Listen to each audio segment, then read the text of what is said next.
जय श्री कृष्णा दोस्तों, आज हम आपको कृष्ण भक्त कर्मा बाई की कहानी सुनाएंगे। पर कहानी शुरू करने से पहले आपसे अनुरोध है कि कहानी को पूरा सुने, क्योंकि गरुड़ पुराण में भी कहा है कि कोई भी धार्मिक कहानी को बीच में ही छोड़कर जाने वाले पाप के भागी होते हैं। तो श्री कृष्णा का नाम लेते हुए कहानी को आरंभ करते हैं। कर्मा बाई को मारवाड़ की मीरा भी कहा जाता है। जब जब भगवान कृष्ण का उल्लेख आता है, कर्मा का नाम भी आ ही जाता है। वे भगवान की महान भक्त थी और भगवान श्री कृष्ण उनके हाथ से प्रतिदिन भोग ग्रहण कर भोग की थाली रिक्त कर देते थे। राजस्थान के नागौर जिले की मकराना तहसील में एक गांव है कालवा। इस गांव में जीवनराम डूडी के घर 1615 ईस्वी में एक पुत्री का जन्म हुआ। भगवान की बहुत मन्नतें मांगने के बाद इसका जन्म हुआ था। नाम रखा गया कर्मा। कर्मा के चेहरे पर एक अनोखी आभा रहती थी। जीवनराम स्वयं धार्मिक पुरुष एवं अनन्य कृष्ण भक्त थे। उन्होंने भगवान के नाम मदन मोहन से अपने घर में कृष्ण भगवान का मंदिर बना रखा था। वे प्रतिदिन भगवान कृष्ण की पूजा करते और भोग लगाते तथा भगवान को भोग लगाने के बाद ही भोजन ग्रहण करते। यह उनके घर का नित्य का नियम था। इसी प्रकार समय बीतता गया। कर्मा बाई प्रतिदिन अपने पिता को श्री कृष्ण भगवान की पूजा करते देखती, उनको भोग लगाते देखती। यही सब देखते सीखते कर्मा बाई का बचपन बीत रहा था। अतः बचपन से ही उस नन्ही कर्मा में भक्तिभाव के संस्कार थे। इन्हीं संस्कारों के बीच पलते बढ़ते कर्मा 13 वर्ष की हो गई। एक बार जीवनराम को कार्तिक पूर्णिमा स्नान के लिए पुष्कर जाना था। उनकी पत्नी भी उनके साथ जा रही थी। वे कर्मा को भी साथ ले जाना चाहते थे, लेकिन एक समस्या आ गई। उनकी अनुपस्थिति में भगवान को भोग कौन लगाता, इसलिए उन्होंने कर्मा को ये जिम्मेदारी सौंपी और बोले, पुत्री, हम दोनों पुष्कर स्नान के लिए जा रहे हैं। तुम सुबह भगवान को भोग लगाना और उसके बाद ही भोजन करना। कर्मा ने ये जिम्मेदारी सहर्ष स्वीकार कर ली। माँ पिता के तीर्थ यात्रा के लिए जाने पर कर्मा ने सुबह स्नान आदि कर बाजरे का खिचड़ा बनाया और पूजा के लिए अपने घर में बने भगवान के मंदिर के समीप आ गई। भोग की थाल भगवान के सामने रखकर हाथ जोड़कर बोली, हे प्रभु, भूख लगे तो भोग लगा हुआ है, आप भोग ग्रहण कर लेना, तब तक मैं घर के और काम कर लेती हूँ। इसके बाद वह काम में जुट गई। बीच बीच में वह थाली देखने आती, लेकिन भगवान ने खिचड़ा नहीं खाया था। बहुत देर होने के बाद भी जब भगवान जी ने भोग ग्रहण नहीं किया तो उसे चिंता हुई कि क्या पता भगवान जी को खिचड़े में स्वाद ना आ रहा हो, इसलिए ग्रहण नहीं कर रहे। इसमें घी की या गुड़ की कमी रह गई क्या? फिर जाकर उसने और गुड़ व घी मिलाया और वहीं बैठ गई। लेकिन भगवान ने फिर भी भोग ग्रहण नहीं किया। तब मायूस होकर उसने कहा, हे प्रभु, आप भोग ग्रहण कर लीजिए। माँ बापू पुष्कर नहाने गए हैं। आपको भोग लगाने अभी कुछ दिन वो लोग नहीं आएंगे। आपको भोग लगाने की जिम्मेदारी मुझे दी गई है, इसलिए आपके भोग लगाने के बाद ही मैं खाना खाऊंगी। परंतु भगवान जी ने फिर भी भोग ग्रहण करना शुरू नहीं किया। फिर कर्मा उनसे शिकायत करते हुए बोली, माँ पिताजी जब भोग लगाते हैं तब तो आप भोग ग्रहण कर लेते हैं, फिर आज क्यों भूखे बैठे हैं? इतनी देर हो गई है, खुद भी भूखे बैठे हैं और मुझे भी भूखा रखा है। ये सब बोलकर वह भगवान के भोग ग्रहण करने की प्रतीक्षा करने लगी। परंतु ये क्या, अब तो सुबह से दोपहर समाप्त हो शाम हो चली थी। भूखी कर्मा अब रुआसा हो गई और दुखी हो रोते हुए बोली, हे भगवान जी, आप ग्रहण कर लीजिए भोग, अन्यथा मैं भी भूखी ही रह जाऊंगी। अंततः कान्हा के काठ की मूर्ति से आवाज आए। कान्हा बोले, कर्मा, तुमने पट बंद किया ही नहीं तो मैं भोग ग्रहण कैसे करूं? ये सुनकर कर्मा ने पट खींचकर ओट कर दी। भगवान श्री कृष्ण ने खिचड़े का भोग ग्रहण किया और थाली पूरी खाली हो गई। कर्मा ने पलट कर देखा तो भोग की थाली में भोग नहीं बचा था। तब कर्मा बोली, भगवान जी, इतनी सी बात थी तो पहले बता देते, खुद भी भूखे रहे और मुझे भी भूखी रखा। इसके बाद कर्मा ने खिचड़ा खाया। अब तो प्रतिदिन कर्मा खिचड़ा बनाती है और भगवान जी भोग ग्रहण करने आते। इसी बीच उसे लगने लगा कि उसे सबसे पहले भगवान को भोग लगा देना चाहिए। क्या पता उन्हें जल्दी भूख लग जाती हो, साफ सफाई नहाने धोने के कारण भगवान के भोग में देर हो जाती हो। फिर वह सबसे पहले उठकर भोग बनाती और प्रभु को भोग लगा लेती। फिर अपने दिन भर के काम करती। कुछ दिनों बाद उसके माता पिता तीरथ से लौट आए। आते ही पिता ने अपनी लाडली पुत्री से पूछा, पुत्री, तुमने किसी भी दिन भगवान को भूखा तो नहीं रखा? कर्मा बोली, नहीं पिताश्री, मैंने भगवान जी को प्रतिदिन भोग लगाया। फिर जब माँ रसोई घर में गई तो देखा जाते समय तो गुड़ का मटका पूरा भरा था, अब खाली कैसे हो गया? उन्होंने कर्मा को बुलाया और पूछा, पुत्री, गुड़ कहाँ है? कर्मा ने बताया कि रोज भगवान कृष्ण उसके पास आते और खिचड़े का भोग ग्रहण करते। कहीं मिठास कम न हो जाए इसलिए खिचड़े में गुड़ कुछ ज्यादा डाल दिया। उसने पहले दिन हुई परेशानी के बारे में भी बता दिया।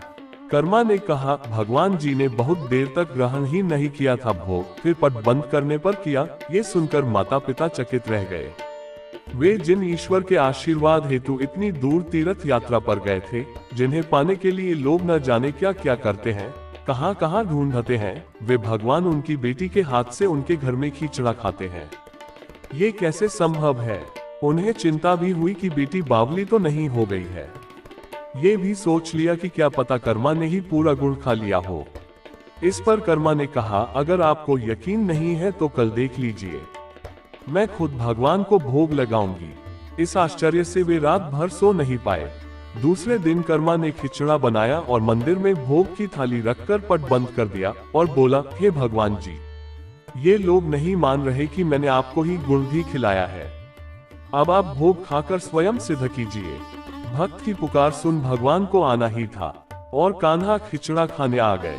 जब पट खुला तो जीवन राम और उनकी पत्नी आश्चर्यचकित थे कि भोग की थाली में भोग बचा ही नहीं है।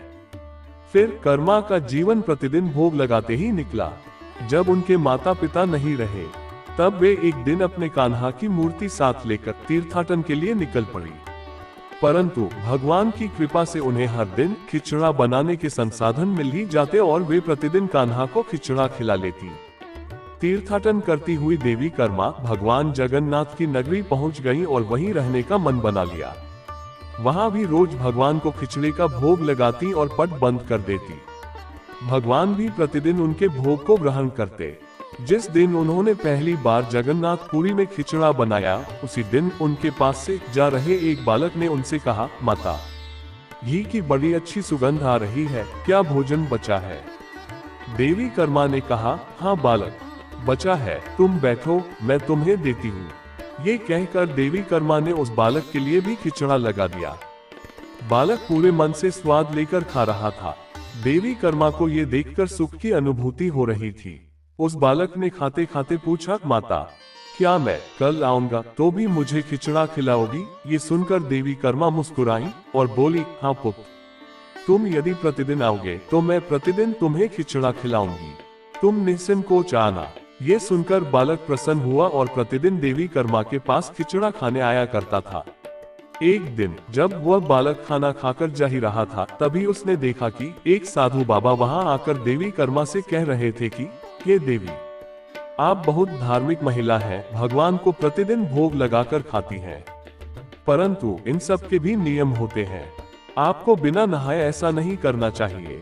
आप तो भगवान की परम भक्त लगती है, सो हे देवी, प्रतिदिन साफ सफाई करने के बाद नहा धोकर ही भगवान का भोग बनाया करें और लगाया करें। ये सुनकर देवी कर्मा ने उनको हाथ जोड़कर प्रणाम किया और कहा, जी साधु बाबा, आप जैसा कह रहे हैं मैं वैसा ही करूंगी, मैं इस बात से अनभिज्ञ थी। फिर साधु बाबा वहां से चले गए।